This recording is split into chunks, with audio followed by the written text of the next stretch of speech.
You alright? My name's Paul, I've got autism, and I make random videos based on my version of autism and the way my head works, and I stick the videos on the internet just in case you fancy giving them a watch. And I hope you're doing alright. A while ago, I think it was February, I made a video, and in that video, for a very short section of the video, I mentioned something where I referred to recharge time and relaxing time. And ever since, there's been comments where they have been around, could you expand on this more? Could you explain what you mean? Could you give examples? Do I need to do it? I don't do that. Is that something I should be doing? And because there's been quite a few, related types of comments, I thought, all right, I'll try and figure it out, because if there are people who don't feel a difference, then it's important you at least give yourself a little bit of reflection time to go, do I need the difference? Because I absolutely do. I absolutely need to differentiate between what recharge time is and what relaxation time is. And I can try and explain it from my perspective. So what I will say is, first, I've got some notes on my screen because I don't want to tail off too far, or if I end up lost, I'll try and bring myself back, because I don't do videos often anymore, so I've completely forgot how you do them. And the other thing is, this is completely a personal perspective. It's not speaking on behalf of anyone else. It's not speaking on behalf of autism. It's just my lived experience out loud. All right? So, my difference between recharge time and relaxation time. A long time ago, I heard about the spoon theory. And this is something that blows my mind, because I'm too much of a literal thinker. So when somebody starts to talk about spoons and, you've got to make sure by the end of the week that you haven't run out of spoons as a way to refer to your mental energy, it makes no sense to me. Never has, never will. I can't make that make sense. I understand what they're saying, but they don't need to use spoons. So I then created coins, because coins to me make far more of a... You can explain it a lot better. So for example, to recharge, I need to earn my coins. I need to do something that earns my energy. And then every day it costs me a coin. There is a cost to masking, to go out to work, pretend to be somebody I'm not for the benefit of other people who don't accept a passive difference, even though they think they do. But if they did, we wouldn't have to mask, and so on and so on. So there is a cost to me, my mental energy, my wellness, the fact that I would love to be me when I'm not doing anything wrong. Autism, passive difference. It's not to affect anybody else. It doesn't, until people take offence to its existence, which is bonkers to me. But if we go down that rabbit hole, we will be here until next Christmas. So every day costs me my mental energy, which is my coin. And what I hope for is, by the end of the week, if I have to have 5 coins in order to do my week, then I will spend a coin a day whilst I work my 5 days. And I just hope that by the end of the 5th day, I haven't spent more than I've needed along those 5 days, because otherwise I will reach the end of the week spent. Which, as you know, is another term for you being absolutely wiped out. So coins make much more sense to me, so if I ever refer to it again, that's what I'm talking about. So to recharge, I need my recharge time, because wearing a mask is draining. It's very draining, and it just ultimately means you're being somebody you're not for the benefit of other people who don't and won't accept a passive difference. If I portray myself differently, I'm not doing anything illegally. I'm not infringing on anything. I'm not violating personal space. I'm just doing my job and being me. but people don't like it when you're different. And that's the irony. We live in a world where people say, autistic people, they don't like difference. We deal with difference constantly. That's why we mask. It's to accommodate the difference of everybody else, because we're not allowed to be different. So it's actually the other way around. It's other people who cannot accept difference. From my lived experience, my environment, just sharing.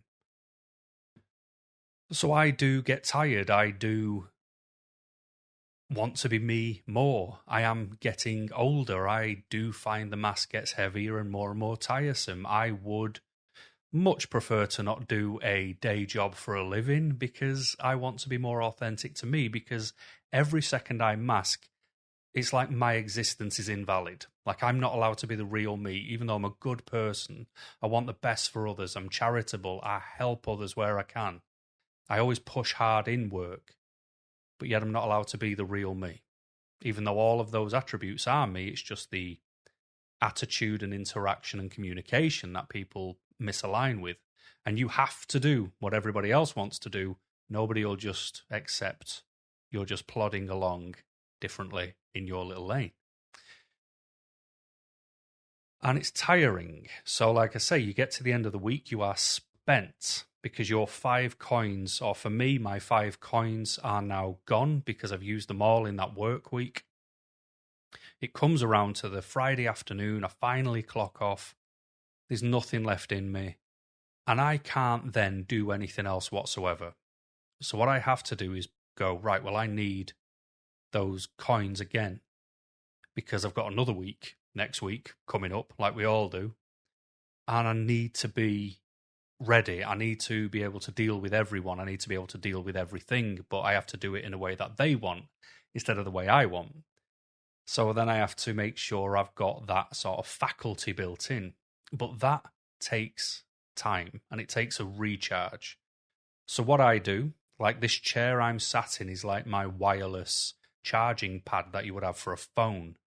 And I am the phone with a depleted battery.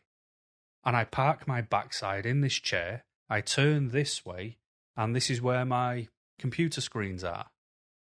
And I will load up Football Manager on one screen, because I've been playing it for 30 years. I will load up AEW Wrestling on the other screen and watch some of that. I will be in comfy clothes, comfy house clothes, like some fluffy socks. Now it's getting a bit colder outside. I've got these very comfortable sweatpants that have absolutely no shape in them anymore, but hey, they're comfortable. And I wear nice, big, baggy, heavy jumpers. And I don't move. But you know what? I love that little world. I've been doing it for a long time, and it helps me recharge. The problem is, you tell other people what you do, and it instantly brings a negativity to it. So I say I play Football Manager, and people are like, you're still playing video games in your 40s? You need to get outside and get a life, mate. I say I'm watching AEW Wrestling, and they go, you do know it's not real, don't you? What you doing watching wrestling? It's for kids. Maybe I enjoy wild, dramatic, false storylines and find it a theatre. It's fun. But I don't have a problem. Other people have a problem. I don't have a problem existing how I am genuinely designed. Other people have a problem with it. That's why when I'm alone and I'm recharging, I'm not spending any coins because I'm doing nothing for anyone else. But I'm doing everything that I need because of the cost for everyone else. I'm aware it's making it sound like everyone's a problem. But, you know, in some scenarios, they just are. Sometimes we have to do things, you know, this is something I've mentioned on Patreon, where sometimes we have to do things we don't want to do in order to get some of the things that we do want, rather than never doing anything at all and getting nothing at all. You know, so work is an evil for me because I can't be me. But if I didn't work, I wouldn't be able to pay for the roof over my head. I wouldn't be able to keep my animals in treats. You know, so I do have to do that. But masking costs. And if you don't recharge, or if I don't recharge, then I go into the next week not able to function as well because I'm very aware that I am a bit more raw, a bit more exposed. That's a better word. And that then creates an anxiety because you know when you get to my age what being yourself brings. It doesn't bring positivity. You know, when you see people going, we're all accepting of all things, it's like, yeah, when you're promoting it, when you're posing for pictures, but behind closed doors, the private you don't. You know, otherwise, when it is private and it is in a workplace, I wouldn't suffer the consequences of the fact that I'm different, and I do. So, But like I say, if you refer to it as a phone and putting it on charge, by the time I reach the end of the week, I'm on 0%, and I need to make sure for the upcoming week I'm as close to 100% as possible. The problem is, just like a phone, the older I get, my battery doesn't have the capacity anymore to get to 100%, so I've got to adapt, and I've got to figure a way out of making my coins last longer. And the way I've adapted is I made myself a bit more important than I made other people. And then when you do that, people then accuse you of being selfish, and you're like, no, I'm allowed to look after me, believe it or not. My existence on this planet is not solely for you. You know, I'm allowed something too. But when you used to give to people, when you were available to people, when you were always there, when you were the one texting, when you were the one just checking in, making sure people are all right, trying to make a plan because you're trying to hold a friendship together, that's one-sided. You know, when you stop all that, they then get in touch and go, where are you? Well, my phone takes incoming calls too, my friend. That's a saying that I stole off a friend of mine called Glenn. It's very true. My phone takes incoming calls too. And Glenn's probably the only person who phones anyway. But it's a good saying, you know, if you can give, so can others. So I just have to, like I say, adapt, and I have to make myself a bit more important, because if I don't change something, then nothing will change. The older you get, you can enter chronic burnout. So, you know, you will hopefully know what burnout is. I have done videos on burnout as well, if you haven't been aware of what burnout is from my perspective. And when you get to the chronic burnout stage, you don't recover. You know, whereas when you're in burnout, when you're younger and it's happened less, you can actually get yourself back out of it by a bit more TLC, by, you know, looking after yourself a bit better, by reducing the amount of things you're involved in. But when you get older, you can hit this level where you don't recharge enough anymore. And if you hit that level where you don't recharge enough anymore, then you don't get to come out of burnout. So you're always in this state of, you might have got your coins, but they're not worth the value they used to be. They don't stretch as far as they used to. Ones that could last all day now last till lunchtime. So you do have to adapt. You do have to change. You do have to mold yourself differently in a way to go, well, I feel this happening. So what can I now do to make sure that I can still get through the weeks? I can still get some charge. I can still do what I need to do. And for me, my change up, like I say, was to pull myself away from humans. And I know that always sounds silly, as if I'm from another planet, but I feel like that sometimes. But the reason I need to pull myself away is because, why do I mask? I mask because autism is a processing difference, which is a passive difference. Other people don't appreciate that. They want to try and pin autism on something. But if research has taught anybody anything, is that autism is very heavily leaning on genetics. You know, have you got curly hair or straight hair? Are you autistic or are you not? Are you left-handed or are you right-handed? Are you autistic or are you not autistic? That's what all of this research all around the world has shown, is that everything is inconclusive because it's hereditary. And very briefly, it isn't Tylenol that causes autism. Tylenol was released to the public commercially in 1955, and the most famous autistic person who's in existence, called Temple Grandin, was born in 1947. So straight away, gone. But you do need to change things up. I removed myself from people because I am asocial. I don't get what other people can get from socialization. I'm not against people. I just don't get from them what other people can get. I don't need a good conversation to feel better. I don't need to spend time with friends to feel any better. So I remove myself, and I remove myself more than I was already removed. So, family events I don't go to, even if, somebody's getting married, congratulations, I'll send you a card and wish you all the best, but I'm not coming because I don't need to. Christmas, I don't do Christmas anymore. I do. I have a tree up, I have tinsel on the banister, I have some lights knocking around, and might even play some tunes because I love the old Christmas music, because I love the words. Just of a simpler time when we weren't dealing with all this nonsense we've got when we look outside our front door. And but come the day, forget it. I don't exist. I'm gone. I'm a ghost. Phone's off, or as always, I don't have alerts on my phone.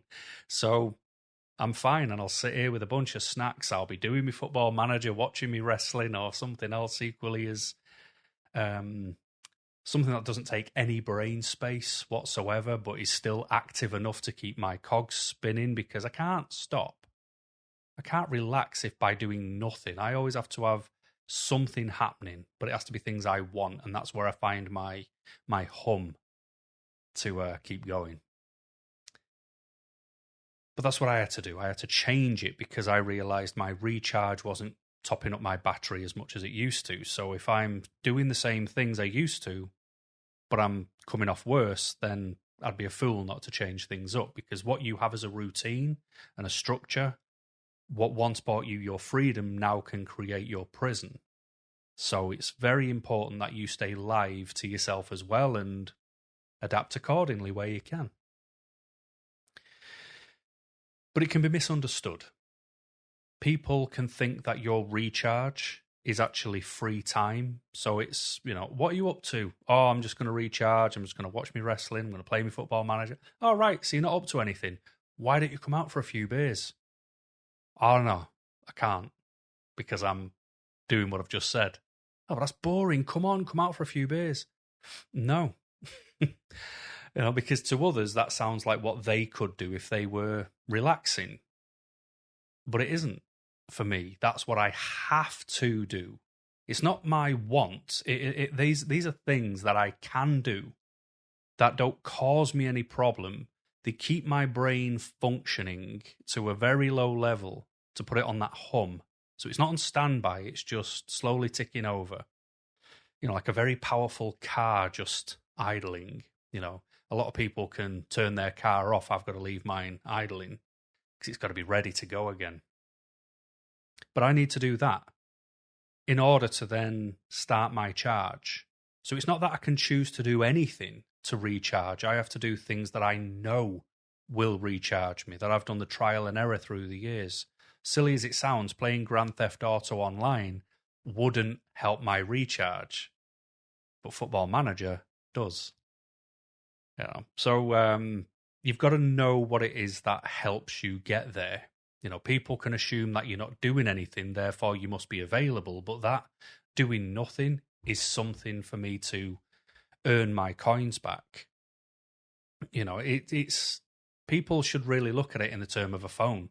You can't, just because you can see a phone, it might be dead, battery might be gone. Well, you can't do anything with it then, can you? It's just a lump. Well, that's what I am, just a big useless lump until I've recharged. So you do have to pay attention to what your recharge looks like. What do you need to do? Do you need to pull yourself away, or do you need to get more involved with people? Some people can get diagnosed later in life where they're already, say, married with children all under the same roof, and now they're going, well, how do I get my time to recharge? Because I just feel constantly burnt out. You're going to have the hard conversations because it doesn't come for free. Just because you're in a situation when you find out you're autistic, it doesn't mean you've got to carry on the way you were. It means you've got to improvise, adapt, and overcome. You've got to now take what you have and work with it. If you broke your leg, You can't pretend that you can now run up and down the stairs like you could. You've got to change things. Just because it's something that's a processing difference and nobody can see it because you're so good at masking, it doesn't mean you don't need it. So you do have to get some of what you need.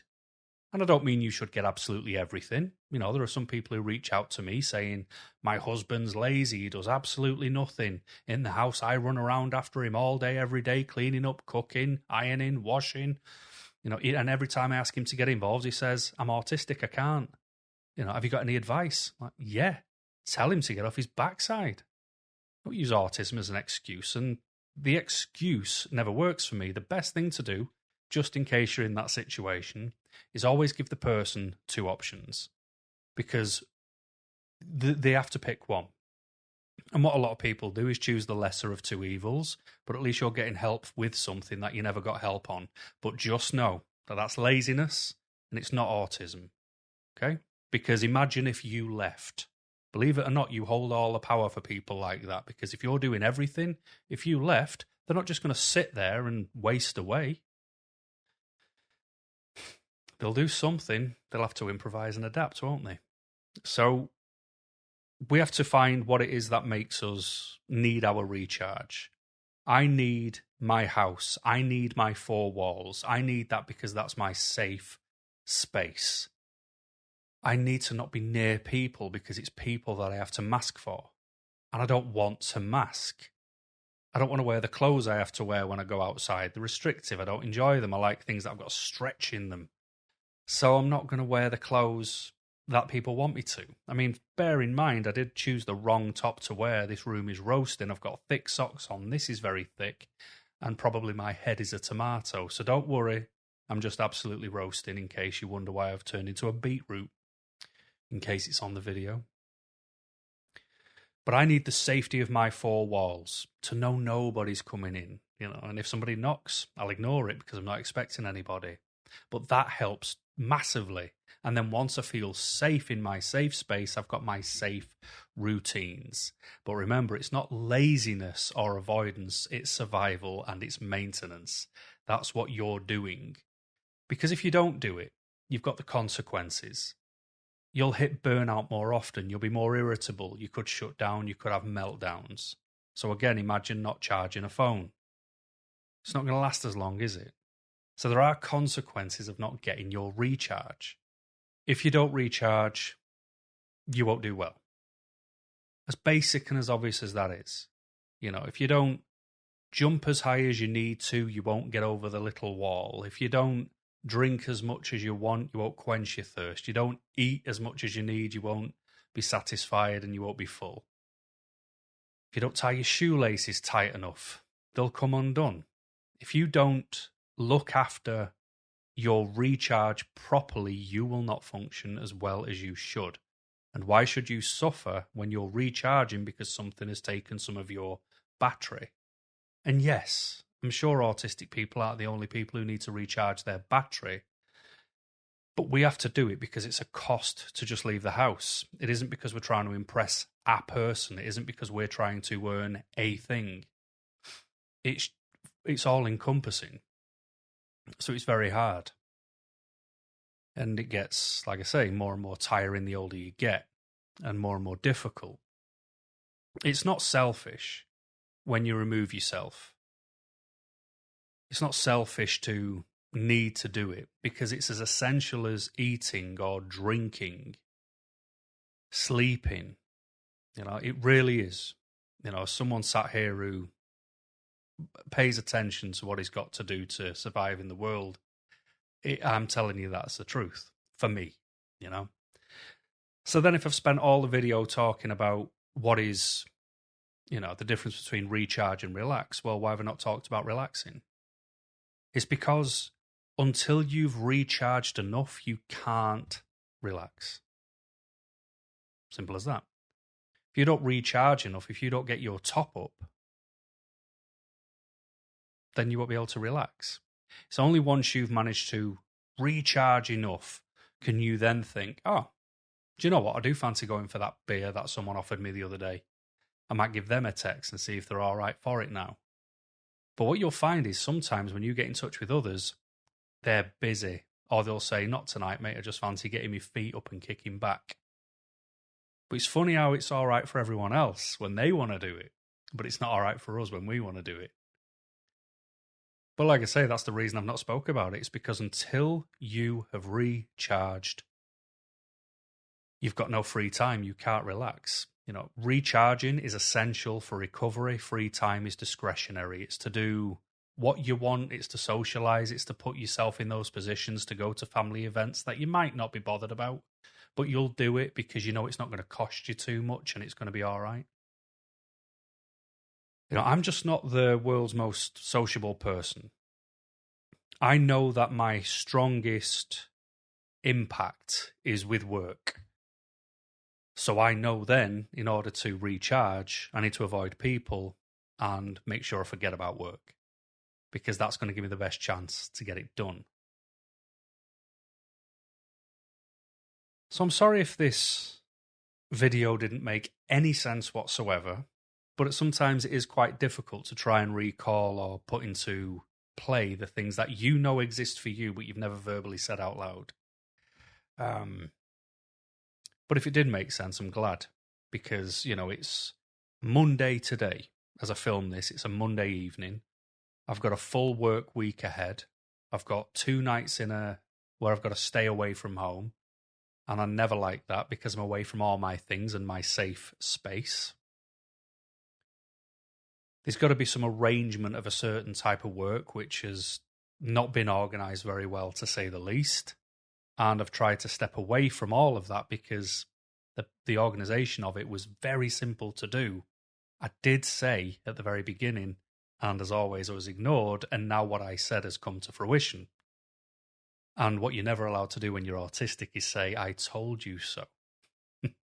So what's going to happen is it'll come Friday. I'll have heard these conversations. I'll have done my stayaways. I'll have done the work. And I'll be tired.